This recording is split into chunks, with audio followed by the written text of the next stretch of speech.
Good evening students, once again welcome back to my channel. और आज हम लोग नरेशन का पार्ट 5, मैंने कहा था मैं पार्ट वाइज भेज रहा हूं, तो नरेशन का पार्ट 5 मैंने इसमें लिखा है। तो ये जो है टेंस से ही रिलेटेड है। मैंने इसके पहले वीडियो में बताया था चेंज ऑफ टेंस, ठीक है। तो चेंज ऑफ टेंस में मैंने रूल बता दिया था कि अगर मेरा रिपोर्टिंग वर्ब अगर प्रेजेंट या फ्यूचर टेंस में है तो जो रिपोर्टेड स्पीच का जो टेंस ऑफ द वर्ब है उसमें कोई चेंज नहीं होता है। लेकिन अगर मेरा रिपोर्टिंग वर्ब पास्ट टेंस में है तो रिपोर्टेड स्पीच के टेंस ऑफ द वर्ब में चेंज होता है, जो मैंने इसके पहले वाले वीडियो में डाल दिया है। ओके, अब देखो इसमें क्या है, कुछ जो कहा था कि रिपोर्टिंग वर्ब अगर पास्ट टेंस में होता है तो रिपोर्टेड स्पीच के टेंस ऑफ द वर्ब में चेंज होता है, लेकिन उसका एक्सेप्शन भी है। एक्सेप्शन क्या है, ये रूल मैंने लिखा है। तो एक्सेप्शन का मतलब क्या था, अपवाद, उस नियम का अपवाद है। क्या है देखो कि if the reporting verb is in the past tense and the sentence in the reported speech shows universal truth, okay, principle, etc., then the tense of the verb in the reported speech is not changed. देखो क्या है कि अगर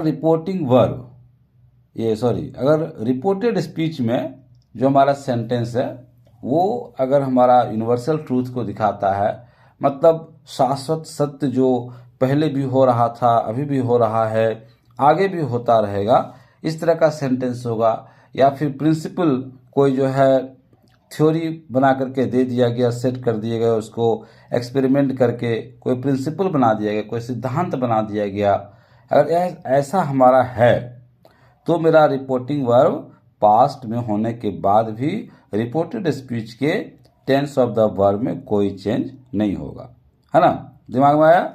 जैसे देखो कुछ examples हैं, जैसे रानी, जैसे यहाँ पर क्या, Ram said the earth moves around the sun. Ram said the earth moves around the sun. तो देखो यहाँ पर राम सेड ये पास्ट में है, लेकिन जो हमारा सेंटेंस है रिपोर्टेड स्पीच में, ये क्या है, यूनिवर्सल ट्रूथ है। मतलब क्या है कि पृथ्वी सूर्य के चारों ओर चक्कर लगाती है। तो ये पहले भी होता था, अभी भी होता है और आगे भी होता रहेगा। तो ये हमारा है यूनिवर्सल ट्रूथ।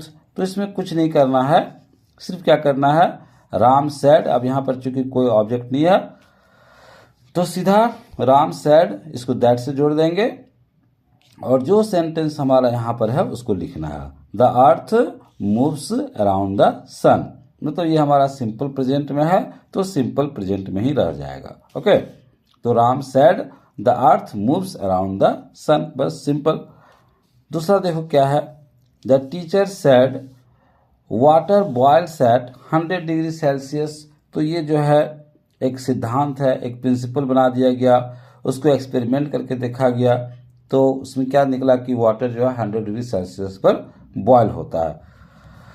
तो इसका क्या होगा, the teacher said that water boils at 100 degree Celsius, बस simple. The teacher said that water boils at 100 degree Celsius, सिर्फ इसको दैट से जोड़ दिए, बाकी जो हमारा उसमें है लिखा हुआ सेम टू सेम हमने लिख दिया। दूसरा क्या है, नंबर 3 जो है, my mother said stars shine in the sky. मेरी माँ ने कहा कि तारे आसमान में चमकते हैं। तो वही ये है, शुरू से भी होता था, अभी भी होता है, आगे भी होता रहेगा। ओके, तो simple, my mother said that stars shine in the sky. Okay, तो ये हमारा क्या हो गया, ये हमारा रूल हो गया कि अगर हमारा रिपोर्टिंग वर्ब पास्ट टेंस में है और रिपोर्टेड स्पीच का जो सेंटेंस है वो यूनिवर्सल ट्रूथ को दिखा रहा है, शाश्वत सत्य को दिखा रहा है, चिरंतन सत्य को दिखा रहा है, और कोई प्रिंसिपल दिखा रहा है, कोई सिद्धांत दिखा रहा है, तो उसमें टेंस ऑफ द वर्ब में कोई चेंजेज नहीं होगा। ठीक है। तो ये दोनों के लिए, सीबीएसई के लिए, जैक बोर्ड के लिए, ये आपका कंपटीशन के लिए भी, जो कम्पिटिटिव एग्जाम्स की जो तैयारी करते हैं उनके लिए भी इम्पॉर्टेंट है ना। तो सबों के लिए इक्वली ये इम्पॉर्टेंट है। एंड आई होप ये चैप्टर, ये जो है टॉपिक समझ में आ गया होगा। तो हमने चेंज ऑफ पर्सन पढ़ा दिया, चेंज ऑफ टेंस पढ़ा दिया।